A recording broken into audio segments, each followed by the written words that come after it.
one of the advantages of Zen over KVM is that KVM only works with processors that can do virtualization in the processor. Does that make sense? Mm-hmm. Okay. Zen, on the other hand, like VirtualBox, can run on any hardware. Obviously, if you can do it in the processor, you get better performance. But because of the limitations of, because of how you install Windows, Windows has to be fully virtualized in this environment for whatever reason, under Zen. I'm not sure if that's changed at all, but it used to be that it had to be fully virtualized. So you had to be able to do it on a processor. Even if you didn't, even if you were running Zen, you still had to have a processor that could do full virtualization. So we're almost there. I'm going to take a little bit of a drink, pause for a second. Oh, there's the water. Wet my cords. Have you looked at Chromebooks at all? No, have you? I finally broke down and ordered one. I don't have it yet, but actually the gentleman who reintroduced me to Linux in 1995, and I say because I bought Yggdrasil off the a computer trade show for $10, played with it for about a week, decided none of my hardware was supported, and then immediately forgot about it until he reintroduced me. But he's on the Chrome security team, and he's been, basically telling me how awesome it really is. But I'm very hesitant about the idea of having a computer that is dependent entirely on the cloud. Well, not just entirely on the cloud, but entirely on Google. Google has pretty much everything I have out in the cloud is tied to Google at this point. My email's not there, but if you do want, on my Acer box, I run into the Chrome netbook. You can go, I forget exactly where it is, but there's a guy who's put the kernel, and I put it onto a smart SD card. And so I boot into Chromebook off of my SD card. What do you think of it? Too limited. Too limited? I would not pay $500. I may end up returning it.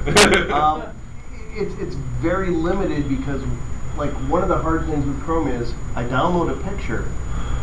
It's hard to get it into Picasa. Yeah. Or even save it in my Google Docs. You got to save it to a desktop, then import it. That's one of their little flaws. If I could fix it.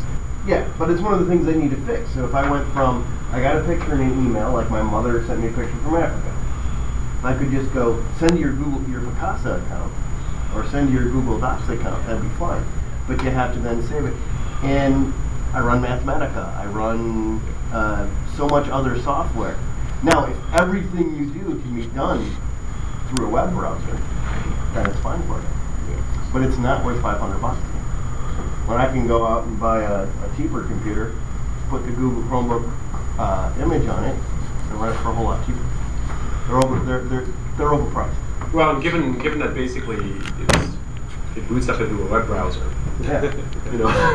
Why not just run Linux and boot into Google Chrome and run from there? Hell, you can boot up into Windows and just run Chrome. Me too, yeah. And essentially do the same things. I mean, there are a lot of little applications that you can who uses Chrome as their browser now? Started to. Who still uses Mozilla as their browser? Firefox. It's our Firefox. Yeah. I have to use all three because some websites like one more than the other. Yeah. Finding that less and less. Yeah. I heard 40%. Yeah. Internet Explorer is only 40% of the market these days. What is? Internet Explorer. It's hard to believe with all those. Less than 40% of the browser market. That's just less and less and less, though.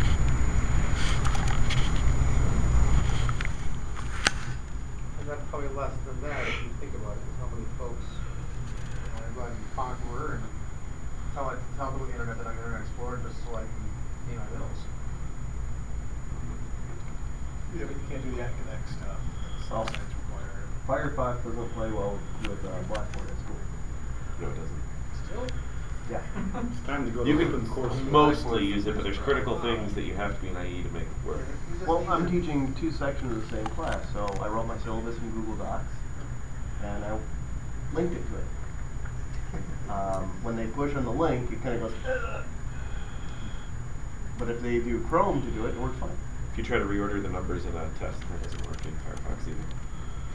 Oh, and Like if you're doing an online test. I only asked that. Is it booted? Well, Actually, it's busy trying to get the app repository. So what I did was I just booted one of the other machines I set up the other day, which was actually an image running LifeRay. LifeRay being LifeRay. How would you describe LifeRay? What's the Microsoft versioning system called? Here. Source safe? No. SharePoint. SharePoint. Thank you. It's sort of like a combination of SharePoint and a CMS all rolled into one. So it's a document management system. It's probably closer to something like Alfresco, if you know what Alfresco is. So now theoretically, I should be able to get on that machine remotely as well. So.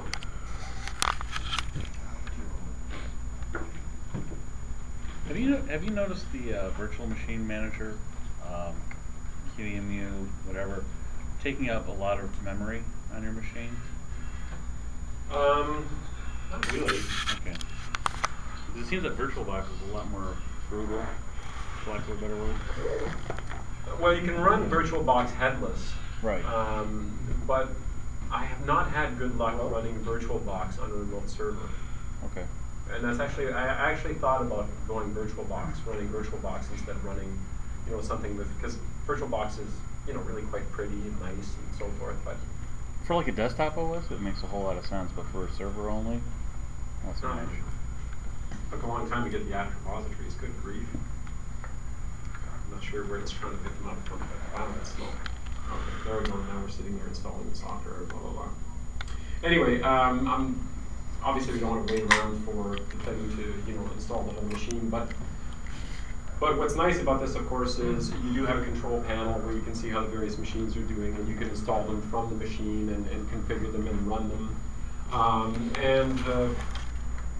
And in fact, if you've got a machine that's, I could shut down the library machine, but then you can also, just like you would in the Amazon cloud, give it additional resources, give it extra memory, add disks to it, other resources and so forth. So, a way to set up, as many machines as you want on your own hardware if you have the extra space and the extra hardware available.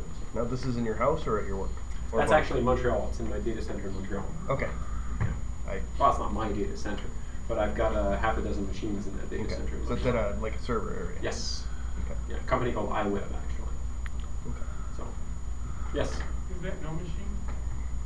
Well, actually, yeah, we're connected to the server using No Machine. Okay. No Machine basically has 3 different packages that are part of it. So,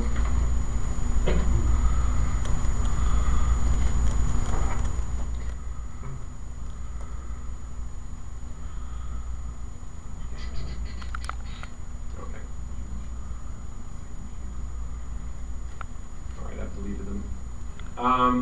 Let me look at my local machine here. If you're running it on the server side,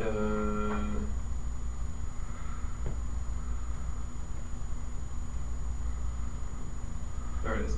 If you're running it on the server side, there are 3 different packages that you're going to need to install. There's one there called NX Player. NX Player is kind of the alpha/beta version of the new product. It's very slick, very pretty, looks really cool. It's not quite ready for prime time yet, but it's a nice sign of where things are going with the No Machine product. NX Client, on the client machine, you only need NX Client. It used to be that you needed all 3 of the packages. On the server, however, you do need to install the client, the server, and the NX node. You can get it for 86 base machines. You can get it for 64-bit machines as well. Okay, so 32 and 64-bit machines. And there are RPMs, DEBs, and just, generic install them anywhere type packages. I can't recommend it enough. It's the biggest thing that it's got going for it is it's fast. And secure. And secure. Again, as secure as SSH is going to be. So. What do those machines do for you? What do you do with them? What do I do with them? Well, because I mean, what do I, why would I set this up? I guess is my question. Play. I mean, well, I mean, because you can. Because I can. Because I can. I mean, part of it is my work. Okay. So I have multiple servers. I've got customers' websites that are running on. I run corporate email on the Zimbra servers. But I also have, I have at least 1 or 2 machines that I have for no other reason than to try stuff out. Well, it also helps if you're developing something, you want to see how it works, and you don't want to, it's not really ready for production use, but you don't really have a staging environment. You just fire up one of these things, put whatever it is that you've got on there, and let it, do its magic on there, or do its damage, depending on whatever. So if you want to test out a new piece of software or something, let's say I wanted to test the new version of Moodle. Right. I could yeah. crash You it can there. you can fire it up in there, see how it works in that. You can try and do an upgrade in there, and then if things go pear shaped, you can just throw it out and try again or do whatever. I've heard that phrase before. I heard that from one of my former coworkers.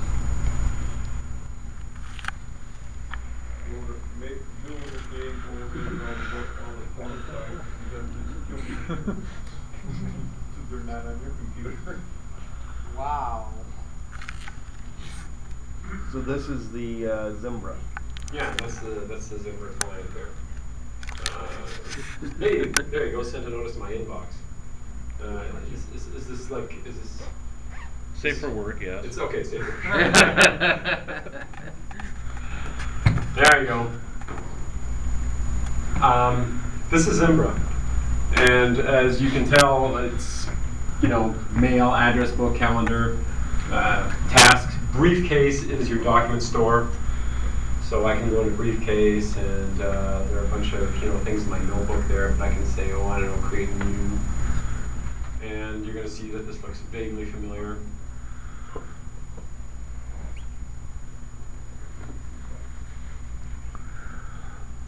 So this is a low-level word processor.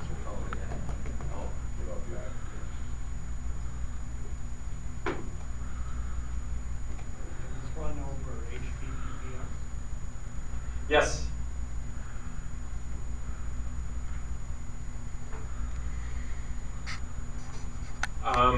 Yes.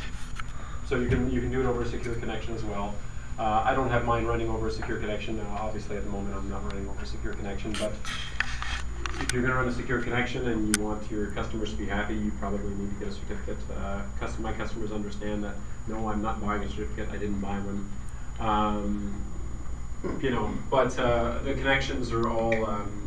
I've got a TLS SSL connections to and from the machine as well, and the desktop client that I was talking about earlier does that as well. Let's see.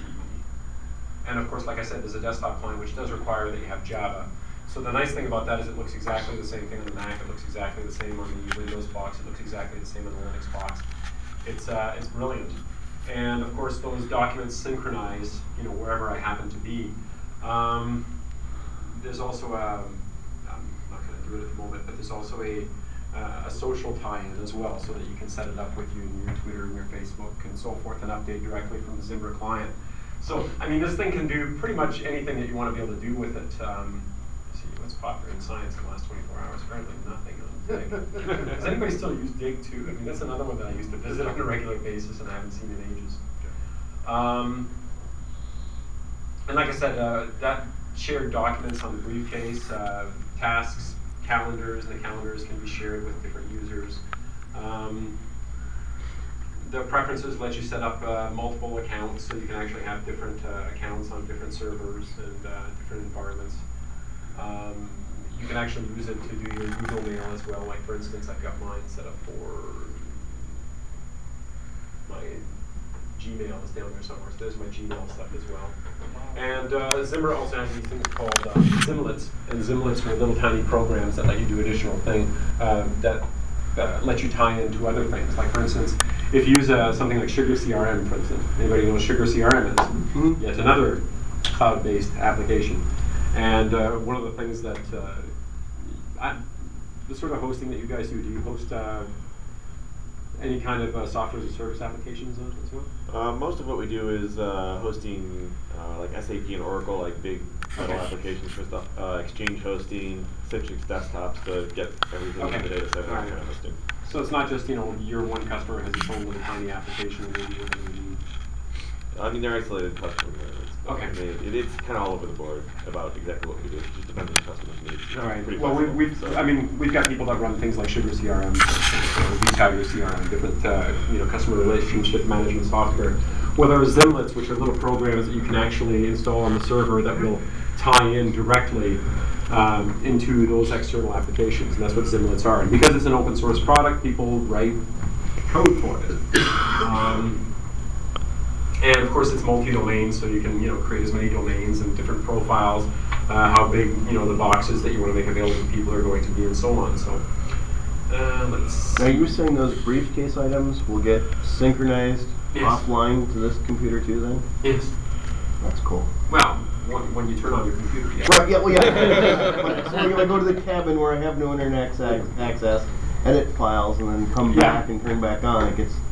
Yeah, if you're using the desktop client, yeah. If you're using the web client, obviously you're stuck to wherever the browser's connected. Yeah. Well, that's a cool feature. It is. I mean, it's a fantastic package. I highly recommend it.